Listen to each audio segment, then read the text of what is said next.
Good afternoon, Sneeders. It's a lovely day here in Southern Virginia. Hardly a cloud in the sky. So I'm walking around the garden here because I've had a lot of time to think about my plans here, and I also got to talk with my cousin Royce, who's getting married in a few days. Congrats to cousin Royce. And it turns out he's been sneeding in Alabama for the past 4 or 5 years. So he's already doing what I'm doing. Well, partially what I'm doing. His goal is to become fully self-sufficient, which is, of course, my goal as well, but I'm hoping to produce excess in order to start kicking up the decentralized agricultural revolution. Because we should be doing peer-to-peer produce, meat, food sales in general, food and drink sales, instead of everything being centralized where everyone gets their stuff from Walmart or Amazon or whoever. So, I talked with him about keeping chickens, because he keeps chickens, and he's willing to send me some, because let me tell you guys, I went to Tractor Supply store to try and get some baby chicks, and they want about $5 per chick. They are tripping. And we paid, what was it, like $5 per dozen when I was a little wee boy. That's too much. So, cousin Royce pretty much said he'll overnight me some baby chicks. I just gotta pay for shipping. So I'm debating a couple of things. One, how many do I want to get? So I'm thinking, well, actually, okay. Getting ahead of myself. Let's start with the plan, okay? I'm thinking of having them free range inside of this garden. So there is fencing. And what we'll probably have to do is clip their wings so they don't jump over this, because it's only about, I don't know, maybe 3.5 feet tall. But, I mean, that's pretty simple. And in fact, a little trick for those of you without any feed and seed experience. You only need to clip one wing, because then a chicken will fly around in circles and won't be able to jump over a fence. It's probably even more effective than cutting 2 wings, to be honest with you. I've never cut 2 wings, though, because, you don't got to do all that. There's a spider on my phone. So, yeah, I'm going to keep them inside of this garden here, where I'm planning to plant a whole bunch of different crops. I think I already mentioned the crops I wanted to plant to you guys. I picked up some okra, too, the other day. Someone mentioned getting okra.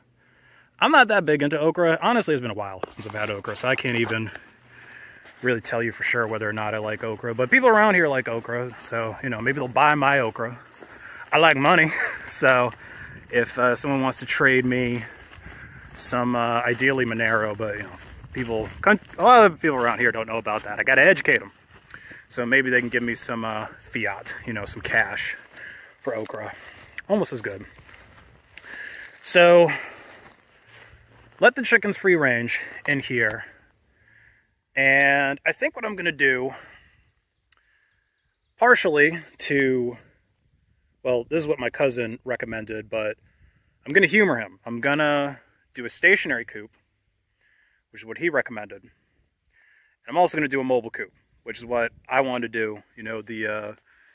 Well, Joel Salatin popularized it. He didn't invent it. I forget who invented it. It's probably an ancient method, really, of the mobile chicken coop, where you move them every day across the grass so that, well, A, your chickens are getting on fresh grass every day, which helps to reduce diseases, keeps them healthier, and more importantly than that, or I guess just as important as that, when you're moving them, all that manure gets moved throughout your field, and then you just have to till it in instead of also spreading it. It's working smarter, not harder. So I think I'll do both methods and split the flocks up.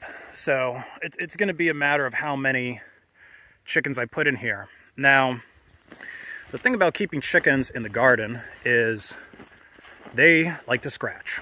That's what chickens do. And so I can't pack them in here too densely or they're gonna scratch up all of my crops and also create too much manure for me to deal with. You know, you gotta keep your carbon and nitrogen levels at the right ratios.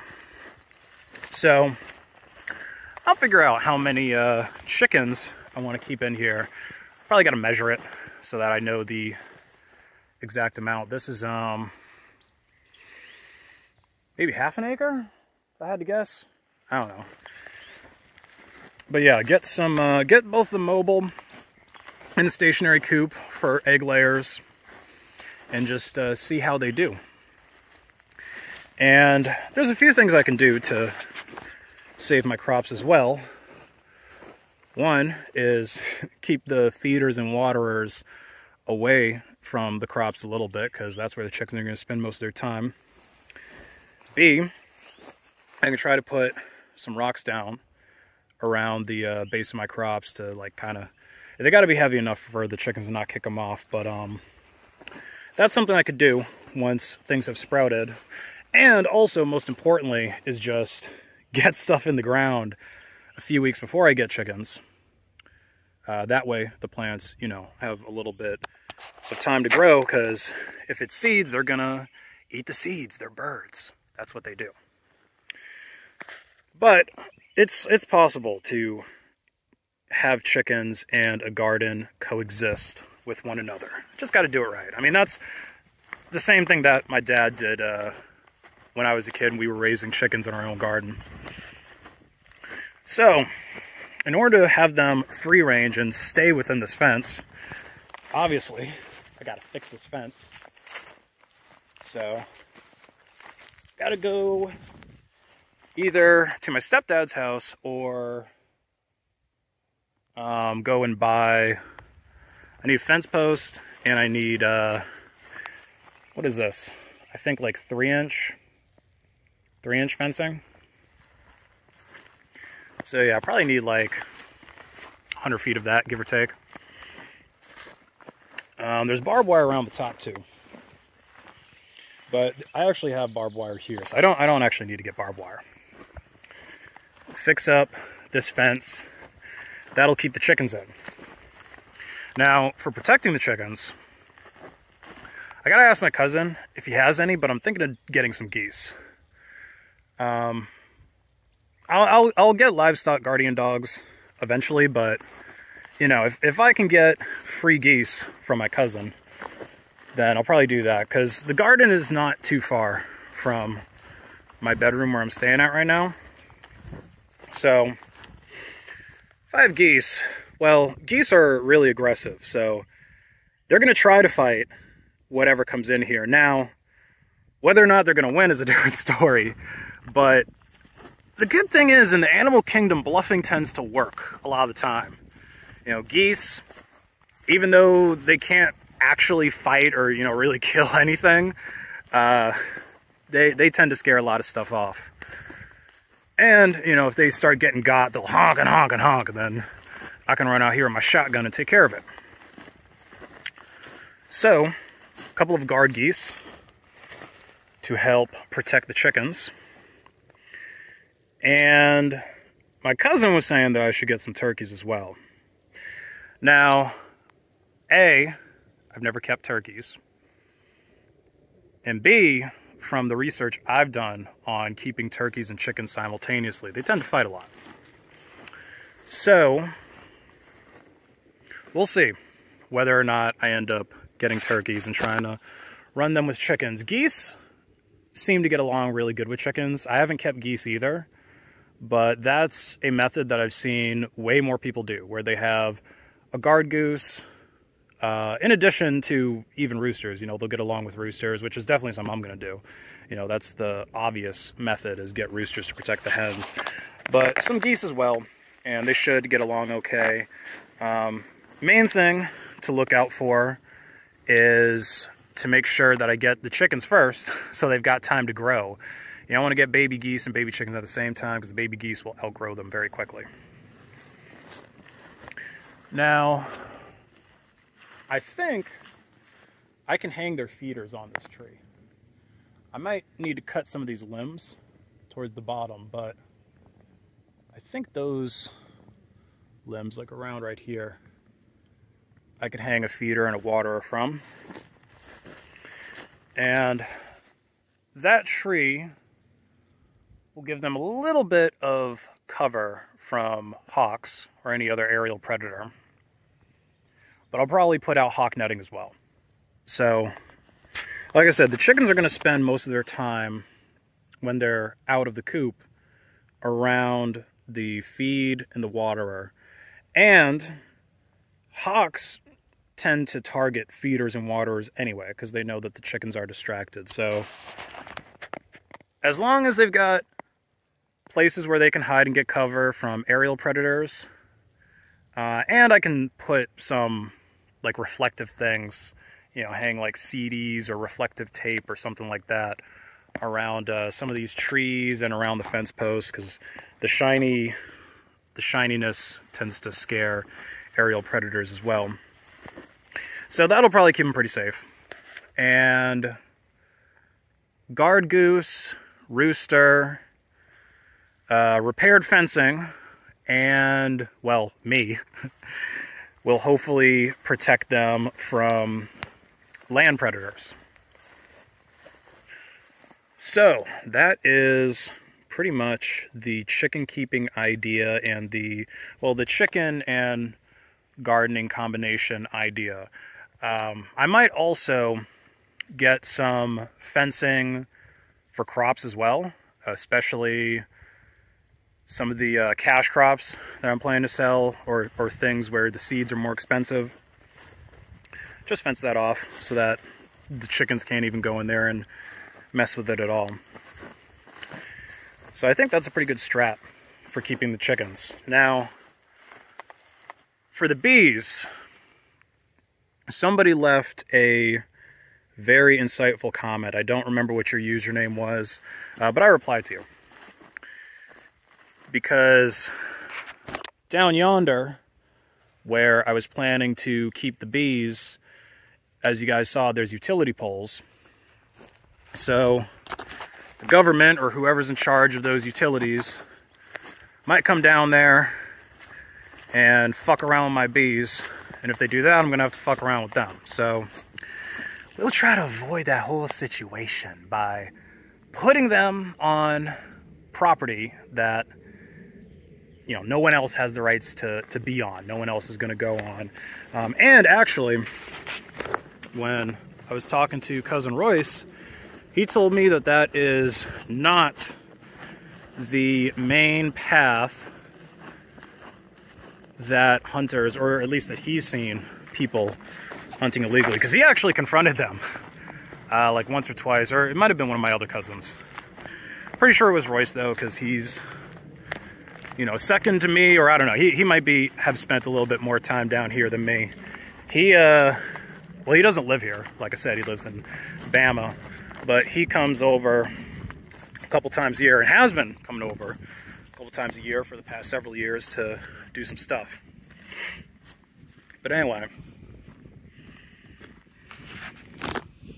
down this path here, that's apparently where hunters like to come in, but it's also a good spot to put, well, good spot to put bees, because like I explained in the other video, it could be a natural way to defend the homestead and just keep, you know, predators or anyone else who ain't supposed to be here away. And it's not somewhere where the utility companies are gonna kill my bees. All right, and let's see, what else was I gonna chat with you guys about? Oh yeah, so I've been getting reintegrated with the culture here, because I did grow up here for a little while. But it's kind of interesting how everyone here is still on Facebook. Like, I don't know anyone, you know, none of my City Slicker friends use Facebook. Like, the closest thing is Instagram. You know, everyone's got Instagrams. But these country folk, they love their Facebook, man. They love their Facebook Messenger. I might have to get on there to get in touch with some people, because there's still a bunch of tools that I need to buy or borrow. I need to get a tiller so I can actually till this land and plant something. I need to get, probably need to get a truck, because I think I told you guys that I'm also getting Grandpa's truck, but it turns out Grandpa's truck is not four-wheel drive. What kind of farmer doesn't have a four-wheel drive truck? So yeah, I can still use it for hauling though. Like, you know, going to Tractor Supply store, you know, Billy Bob's house to haul some hay that I bought on Facebook Marketplace. That's something I could do. But I can't really drive that truck around in the mud because it'll get stuck. It's not four-wheel drive. So that's something I might be able to buy from Facebook Marketplace though, for the low, along with, I kind of want to get an ATV too, like a four-wheeler. But that's more of a want than a need. You know, truck can do pretty much anything the ATV can do, but it can also go on the road. So that's a better thing to buy. And like I said, I might be able to get away with not really even needing to buy a truck. You know, just use that two-wheel drive one for at least this season of farming. But I might be able to avoid using Facebook that much if I can just borrow things from the neighbors. Because, well, my grandmother doesn't really talk to the neighbors or anything like that. You know, in her own words, she just lives her life and praises the Lord and minds her own business. So I'll reach out to them. Well, I've kind of tried to reach out to them, but I don't even think she had their phone numbers. Like, they've changed their phone numbers since she last spoke to them. You know, it's been years and years. But the neighbors, one of them has cows, which is a great source of fertilizer. So they might let me get some of that, you know. I'll, depending on how much they want, I might even pay for it, but hopefully I can just like clean out a stall or something for them and get lots of, you know, soaked down, you know, manure and urined on hay and use that for some mulch. Yeah, see, this is what I'm talking about with the fence. I gotta just fix these spots, you know, put a new post in and stuff. So yeah, I've been figuring out how to get some things done without spending too much money. That's another reason why I didn't want to go ahead and do the electronetting, because it's kind of expensive. The kits for electronetting are like $500, and I haven't seen any solar panels or, well, there is a battery back there, but I haven't had time to test it yet to see if it works. But that's the stuff that is really expensive. You know, electronetting itself, Premier 1 electronetting isn't that expensive. But if you need the panel and the battery, that's what really costs you a lot of money. So we might not electrify this season. We might just use good old iron fencing and clipping the chicken's wings and, you know, some kind of old school methods. And hopefully I make enough money from sneeding to upgrade the infrastructure for next year. But yeah, that's it for this one. Let me know what you guys think about my updated plans, if you've got any tips or tricks for me. And look, okay, like I said, I've got some experience with doing this, all right? There's some city slickers in my comments trying to act like they feed and seed. I don't know, maybe they asked ChatGPT for advice or something and then just copy-pasted it into the comment section. But look, okay, I can see the Gucci loafers on some of you guys from a mile away, all right? So, real advice from real sneeders only, okay? Let them speak so that we can all learn a thing or two. That's it for this one, guys. Like and comment, tag the algorithm. Follow me on Odyssey. Peace.